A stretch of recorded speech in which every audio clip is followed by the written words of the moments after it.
കോഴിക്കോട് മുത്തപ്പൻപുഴയിലെ താൽക്കാലിക പാലത്തിന് മുകളിൽ വെള്ളം കയറി പ്രദേശത്ത് ഗതാഗതം പൂർണ്ണമായും തടസ്സപ്പെട്ടു.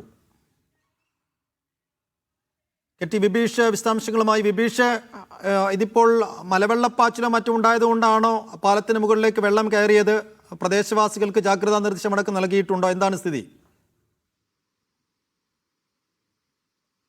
അതെ സൈഫു, മുത്തപ്പൻപുഴ ഭാഗത്ത് വലിയ തോതിലാണ് രാവിലെ തൊട്ട് മഴ പെയ്യുന്നത്. മലയിൽ വലിയ മഴ പെയ്തതോടുകൂടിയാണ് വെള്ളം കുത്തിയൊലിച്ച് വരാൻ തുടങ്ങിയത്. അതായത് മുത്തപ്പൻപുഴയിൽ നിന്ന് മുത്തപ്പൻപുഴ ഭാഗത്തേക്ക് പോകുന്ന പാലം, ആ പാലത്തിന്റെ പ്രവൃത്തി ഇപ്പോൾ നടന്നുകൊണ്ടിരിക്കുകയാണ്. അതിന് സമാന്തരമായി നിർമ്മിച്ച താൽക്കാലിക പാലത്തിന് മുകളിലാണ് പൂർണ്ണമായും വെള്ളം കയറുകയും ഒട്ടാകെ കുത്തിയൊലിച്ചു പോകുന്ന സ്ഥിതിയും ഉണ്ടായിരിക്കുന്നത്. ഇതോടുകൂടി മറിപ്പുഴ അതേപോലെ തന്നെ മുത്തപ്പൻപുഴ ഭാഗത്തേക്കുള്ള ആളുകളാണ് ഒറ്റപ്പെട്ടു പോയത്. ഇപ്പോൾ വെള്ളത്തിന് അല്പം ശമനമുണ്ട്. നേരത്തെ റോഡ് പൂർണ്ണമായും മുങ്ങുന്ന തരത്തിലായിരുന്നു വെള്ളം ഒലിച്ചു പോയിരുന്നത്. ഇതിനു മുമ്പേയും ഇവിടെ സമാനമായ സാഹചര്യം ഉണ്ടായിരുന്നു.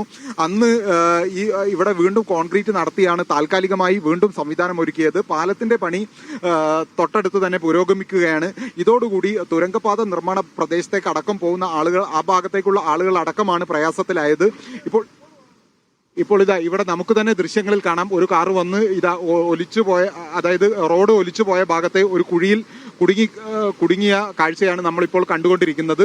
ആ ഭാഗത്ത് കോൺക്രീറ്റ് ഇട്ടതായിരുന്നു. ആ കോൺക്രീറ്റ് ആണ് അല്പം മുമ്പുള്ള മലവെള്ളപ്പാച്ചിലിൽ ഒട്ടാകെ കുത്തിയൊലിച്ചു പോയത്. ചേട്ടാ, എപ്പോഴാണ് ഒട്ടാകെ വെള്ളം ഒലിച്ചു പോകുന്ന സ്ഥിതി ഉണ്ടായത്? വെള്ളം ഇവിടെ ഇപ്പോൾ 2 ആഴ്ചയ്ക്ക് മുമ്പ് ഇതുപോലെയല്ല, വലിയൊരു വെള്ളം വന്നിരുന്നു. അന്ന് ഇതുപോലെ കോൺക്രീറ്റ് ചെയ്യില്ലായിരുന്നു. ഇതിപ്പോൾ താൽക്കാലിക ചപ്പാത്തായിട്ട് നിർമ്മിച്ചതാണ്. പാലത്തിന്റെ പണികൾ നടന്നു വരുന്നതേ ഉള്ളൂ.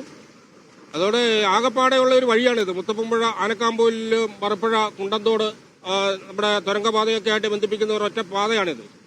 ഇതിപ്പം ജനങ്ങൾ ഇവിടെ വളരെ പ്രയാസത്തിലാണ് കഴിയുന്നത്. കാരണം ഒരു വെള്ളം പൊങ്ങിക്കഴിഞ്ഞപ്പോൾ കണ്ടില്ലേ, നിങ്ങൾ തന്നെ കണ്ടല്ലോ സ്ഥിതി. ഈ സ്ഥിതിയാണ് തുടർന്ന് ഇങ്ങനെ വരുന്നത്. ഇനിയിപ്പോൾ കാലവർഷം ശക്തമായിട്ട് വെള്ളരിമലയിലേക്കൊക്കെ മഴ പെയ്തു കഴിഞ്ഞാൽ, ഇപ്പം വെള്ളരിമലയിൽ മഴയുണ്ട്, ആ മഴ പെയ്തു കഴിഞ്ഞാൽ ഇവിടെ ഉരുൾ പൊട്ടുവോ അങ്ങനെ മണ്ണിടിച്ചിലോ എന്തെങ്കിലും ഉണ്ടായിക്കഴിഞ്ഞാൽ ഇത് കംപ്ലീറ്റ് ഫുള്ളായിട്ട് തന്നെ എടുത്തു പോകും. അപ്പം ജനങ്ങൾ എന്തെങ്കിലും ഒരു അത്യാവശ്യം ആശുപത്രി കേസൊക്കെ വന്നു കഴിഞ്ഞാൽ അപ്പുറത്തുനിന്ന് ഇപ്പുറത്തേക്ക് എത്തിക്കാനുള്ള സാഹചര്യം ഒന്നും നിലവിലില്ല. പാലത്തിന്റെ പണി ഇപ്പം പുരോഗമിക്കുന്നുണ്ട്. ഇപ്പം ഈ ആഴ്ച കോൺക്രീറ്റ് കഴിഞ്ഞാൽ തന്നെ 1 മാസത്തിനോളം ഇതാണ് സ്ഥിതി.